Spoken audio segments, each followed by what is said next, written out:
how do you present like a pro?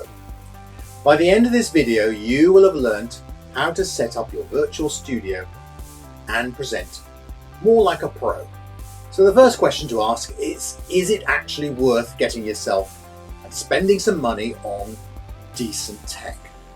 Hello, welcome to my presentation. Can anyone hear me? Oh, anyone see me?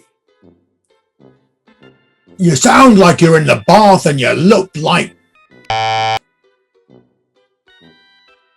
use the company laptop camera and microphone. It's good enough for our finance director and it's good enough for me. I have a double woofer mic at £2,000 and a Canon GTX doobly woobly camera plus the purple screen. Purple's the new green. Oh, that's brilliant. But I can't see you. But I can see up your nose.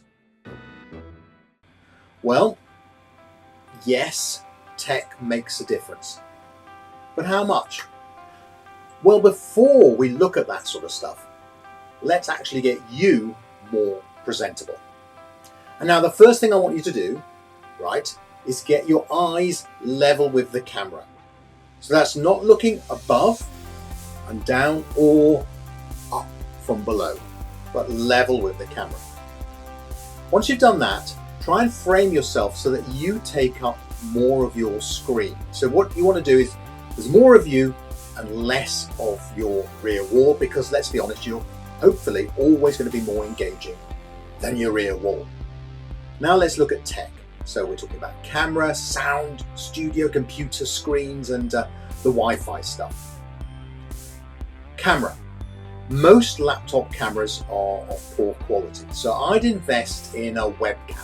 Something like a Logitech, which is excellent, a C922, and there's more up-to-date suggestions in the handbook. But what about microphones? Many presentations are purely slides with narration, where you can't actually see the presenter.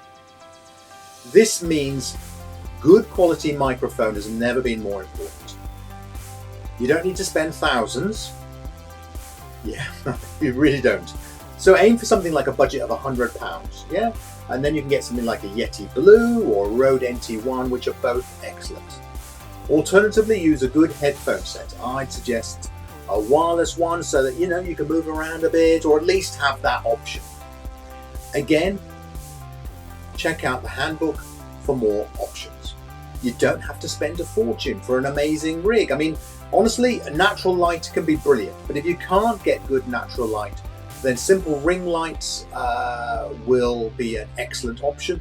Or look in the handbook and you can see loads of suggestions from very, very cheap to the more expensive, all of which actually can give you that professional look.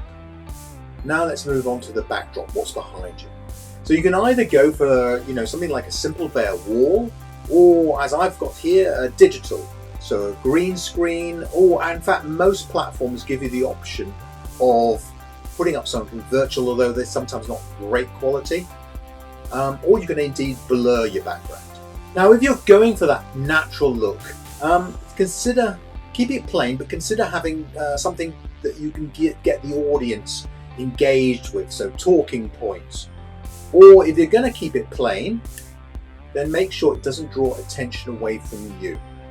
So no dirty pants, that sort of thing. It's your call, but as I say, main thing is to avoid anything embarrassing.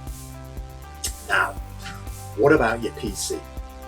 This matters, as you need one with plenty of power to handle all the software and the tech.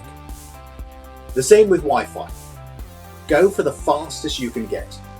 Additional things to think about on top of that are extra screens, so that you have enough screen space to see your platforms and slides and anything else that you might have up there that you need to see. Then consider having additional cameras in case you need to demo one of your products or just for variety. Next thing you need to do is get out your action sheet. Start making simple changes one by one. You don't want to go for getting the whole caboodle straight away, because you're not going to be quite sure what you need. Gradually build up your studio item by item, and gradually, I promise you, you'll have the perfect studio for your amazing online presentations.